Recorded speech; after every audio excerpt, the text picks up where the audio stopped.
Hi friends, welcome to our சைனிலா cooking.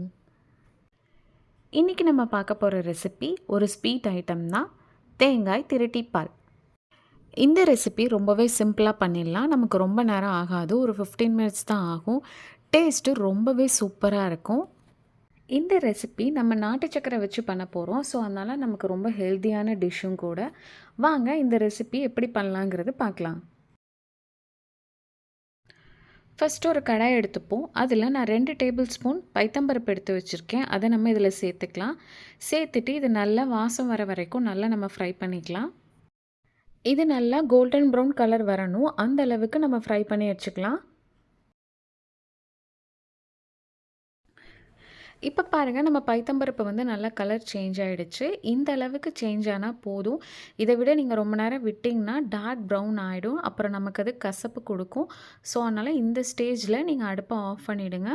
இப்போ இதை நம்ம நல்லா ஆற வச்சு எடுத்துக்கலாம்.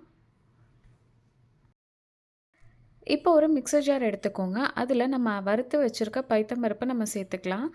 சேர்த்து இதை மூடி போட்டு நம்ம நல்லா பவுடராக அரைச்சி எடுத்துகிட்டு வந்துக்கலாம். இந்த மாதிரி நல்லா ஃபைன் பவுடராக அரைச்சி எடுத்துகிட்டு வந்துக்கோங்க. இப்போ இதில் நான் 1 கப் துருவின தேங்காய் எடுத்து வச்சுருக்கேன். அதை நம்ம இதில் சேர்த்துக்கலாம். ஒரு 3 ஏலக்காய், அதையும் நம்ம இதில் சேர்த்துக்கலாம்.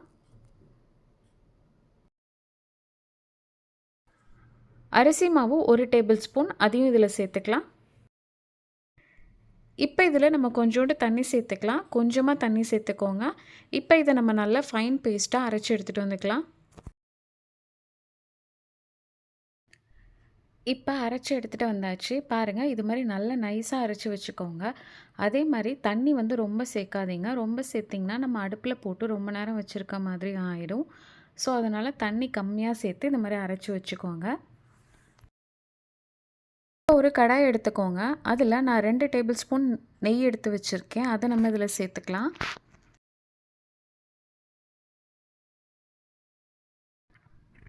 முந்திரி பருப்பை எடுத்து வச்சுருக்கேன். அதை நம்ம இதில் சேர்த்து நல்லா பொன்னிறம் ஆற வரைக்கும் வறுத்து எடுத்துக்கலாம். இப்போ நல்லா கலர் மாறிடுச்சு. இப்போ நம்ம இதை எடுத்து தனியாக வச்சுக்கலாம்.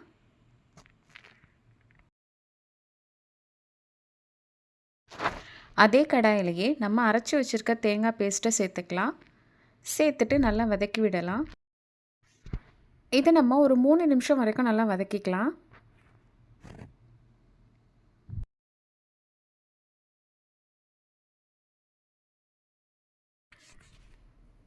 இது நல்லா கெட்டியாயிடுச்சு.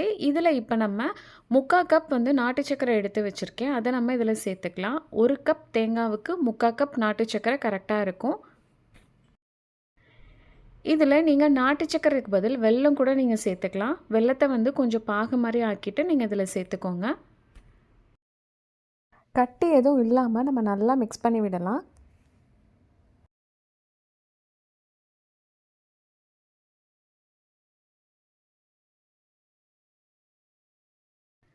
இப்போ ஒரு 5 நிமிஷம் ஆயிடுச்சு. நம்ம நாட்டு சக்கரை கரைஞ்சி நல்லா தேங்காவோட நல்லா மிக்ஸ் ஆகிடுச்சு. இந்த ஸ்டேஜில் 1 டீஸ்பூன் அளவுக்கு நம்ம நெய் வந்து நல்லா விட்டு நல்லா மிக்ஸ் பண்ணி விடலாம். இந்த ஸ்வீட்டுக்கு நெய் ரொம்ப தேவைப்படாது. மொத்தமே பாருங்கள், நம்ம ஒரு 2.5 டேபிள் ஸ்பூன் அளவுக்கு தான் சேர்த்துருப்போம்.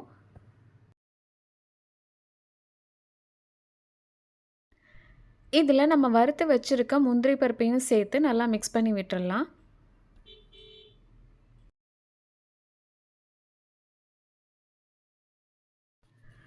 பாருங்கள், பேனில் ஒட்டாமல் இது மாதிரி எல்லாம் ஒன்று சேர்ந்து வரணும். அப்போ தான் நமக்கு வந்து கரெக்டான பதத்தில் இருக்குன்னு அர்த்தம். அதே போல் நம்ம சேர்த்த நெய்யும் இது மாதிரி வெளியில் வரும். வெளியில் வந்தாலும் நமக்கு ரெடி ஆகிடுச்சுன்னு அர்த்தம். தேங்காய் திரட்டிப்பால் சூப்பராக ரெடி ஆகிடுச்சு. அவ்வளோதான் ஃப்ரெண்ட்ஸ், நம்மளோட ரொம்பவே ஈஸியான ரொம்பவும் குயிக்கான தேங்காய் திரட்டுப்பால் ரெடி ஆகிடுச்சு பாருங்கள். இதுக்கு நமக்கு இன்க்ரீடியண்ட்டும் ரொம்ப தேவையும் படலை, டைமும் நமக்கு ரொம்ப கம்மி தான். டேஸ்ட்டும் இது ரொம்ப சூப்பராக இருந்துச்சு. அல்வா மாதிரியே வாயில் போட்ட விடனா டக்குன்னு கரைஞ்சிடுச்சு. நீங்களும் இதை ட்ரை பண்ணி பார்த்துட்டு எப்படி இருந்ததுங்கிறது கமெண்டில் சொல்லுங்கள். இந்த வீடியோ உங்களுக்கு பிடிச்சிருந்துச்சுன்னா சப்ஸ்கிரைப் பண்ணுங்கள், லைக் பண்ணுங்கள், ஷேர் பண்ணுங்கள். தேங்க்ஸ் ஃபார் யுவர் வாட்சிங்.